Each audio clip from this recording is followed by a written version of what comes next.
Salut à tous, bienvenue dans cette nouvelle vidéo. On va évoquer l'actualité mercato du Paris Saint-Germain et elle est très riche en cette soirée de jeudi. On va commencer avec l'arrivée officielle de Lucas Hernandez au Paris Saint-Germain en provenance du Bayern de Munich. Lucas Hernandez va bien signer au Paris Saint-Germain, visite médicale sur 2 jours et signature dans la foulée si tout se passe comme prévu. Donc voilà, le transfert de Lucas Hernandez devrait être officialisé dès ce week-end. Il va revenir renforcer la défense centrale du Paris Saint-Germain.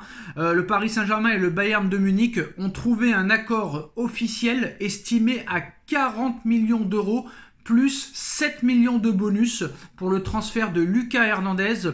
Le Français doit s'engager 3 ans plus 1 année en option. C'est l'équipe qui annonce ça ce soir. Donc voilà, confirmation, le Paris Saint-Germain et le Bayern de Munich ont trouvé un accord estimé à 40 millions d'euros hors bonus pour le transfert de Lucas Hernandez. Le Français doit s'engager 3 ans plus 1 année en option.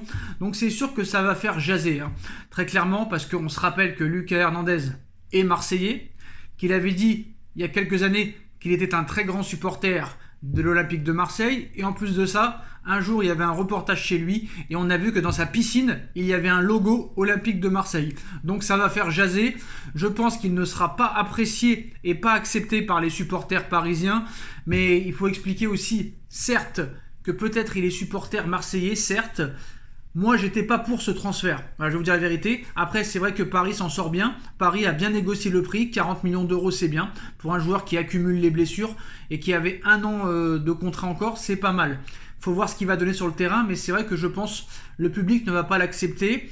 Mais il ne faut pas oublier que beaucoup de joueurs à Marseille étaient pour le Paris Saint-Germain et ont fait les beaux jours de l'OM.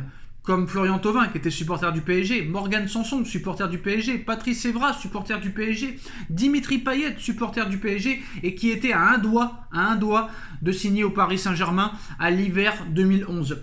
Et ça a été toujours pareil dans le football, que ce soit au Real Madrid, au Barça, à l'Inter, au Milan AC, à Manchester, à Liverpool, à Dortmund, au Bayern.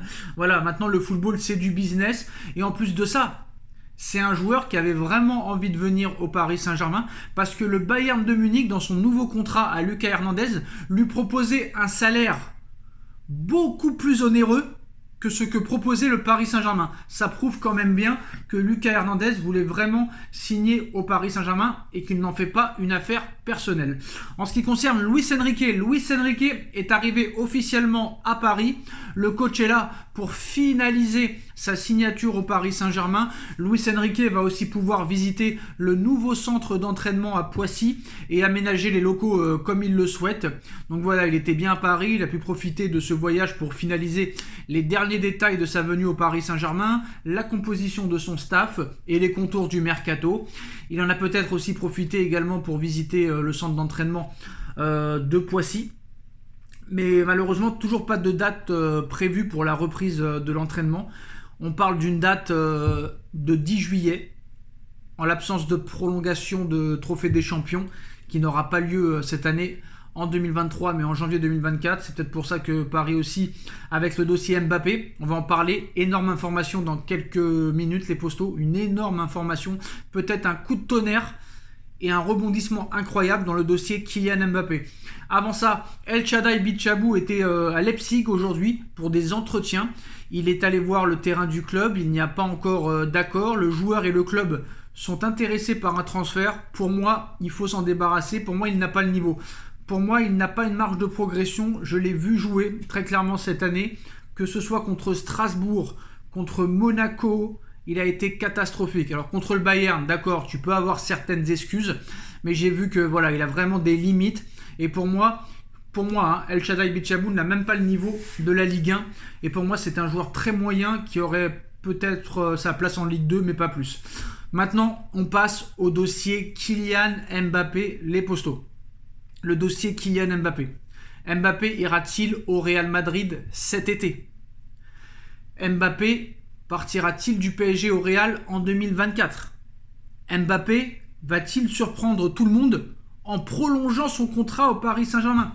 Dans ce dossier, depuis des années, tout peut arriver. À l'été 2021, Mbappé voulait partir. Le Real a proposé 200 millions d'euros. Le PSG avait refusé et le Paris Saint-Germain avait réussi l'exploit à quelques semaines de la fin de contrat de Mbappé, de le prolonger. Tout le monde pensait que c'était jusqu'en 2025. On avait vu la photo du maillot, mais à l'arrivée, c'était que en 2024, avec une année en option activable seulement par Kylian Mbappé. Il y a 3 semaines, Kylian Mbappé envoie une lettre au Paris Saint-Germain et à la presse où il indique très clairement qu'il ne prolongera pas son contrat au-delà de 2024. Paris, très énervé, très frustré, très embêté, décide de le vendre. La presse espagnole et surtout PSG Community qui annonce et qui avait annoncé avant tout le monde un mois avant l'arrivée de Luis Enrique épingle très clairement son information en expliquant que le Paris Saint-Germain et Kylian Mbappé c'est terminé, que le Paris Saint-Germain a fait savoir à Mbappé qu'il voulait le vendre sachant qu'il ne voulait pas prolonger et à moins que Mbappé décide de prolonger avant la reprise, le PSG décidera de le vendre. Alors, les dernières informations. Demain, vendredi, va être une journée cruciale dans l'affaire Kylian Mbappé. À quelques jours de la reprise de l'entraînement, le dossier Mbappé va être longuement discuté demain. Donc demain, je pense qu'il y aura énormément d'infos. Alors, France Info et Marca nous annoncent ce soir qu'il y aura une rencontre et une réunion clé demain entre le Paris Saint-Germain et Kylian Mbappé. Une option prend de l'ampleur, contentant toutes les parties. Celle d'une prolongation de contrat de Kylian Mbappé au Paris Saint-Germain de 2 à 3 ans, avec une clause dans le contrat, une porte de sortie et la permission de partir l'été prochain pour le club de son choix, si le club qui veut le recruter met l'argent que demande le Paris Saint-Germain. Alors, une réunion est prévue demain entre le clan Mbappé, le Paris Saint-Germain et ses dirigeants. C'est simple, ou Mbappé prolonge, ou le club lui demandera gentiment de partir. Dans ce cas, le Real Madrid fera son mouvement. C'est ce que le Real Madrid attendait très clairement. La première condition du Real Madrid pour faire une offre pour Mbappé, c'était que Mbappé montre qu'il ait envie de quitter le Paris Saint-Germain. Ça a été fait avec cette lettre envoyée il y a 3 semaines, comme quoi il ne prolongerait pas. Paris l'a prévenu et une réunion demain aura lieu. Soit il prolonge, soit il part. Il doit accepter d'être vendu. Mais est-ce que Mbappé acceptera de quitter le Paris Saint-Germain cet été, même s'il ne prolonge pas? C'est la question qu'on peut se poser. C'est parce que très clairement, c'est Mbappé qui a les cartes en main dans ce dossier. Très clairement, c'est lui le seul décideur. Même si Paris veut le vendre et que Mbappé veut rester, Paris ne pourra rien faire, très clairement. Mais je pense que, voilà, la stratégie de Mbappé et du Paris Saint-Germain est très claire. Tout ça est pour faire une offre, je pense, au Real Madrid. Je ne pense pas que Mbappé prolongera de 2 ou 3 ans. Vous vous rendez compte? L'année dernière, Mbappé ne veut pas prolonger. Il prolonge quand même. Là, il envoie une lettre carrément pour expliquer qu'il ne prolongera pas. Avant le rassemblement de l'équipe de France en conférence de presse d'avant-match avec l'équipe de France, il explique pourquoi il ne prolongera pas. Et là, il pourrait prolonger, très clairement. Après, il y a une clause. Il y a une clause dans le contrat qui dirait que, voilà, il prolonge, mais il a un bon de sortie. Un bon de sortie et un bon de départ pour le club de son choix. Alors, voilà, ou Mbappé prolonge, ou le club lui demandera de partir. Et dans ce cas, le Real Madrid pourrait faire une offre dans les prochains jours.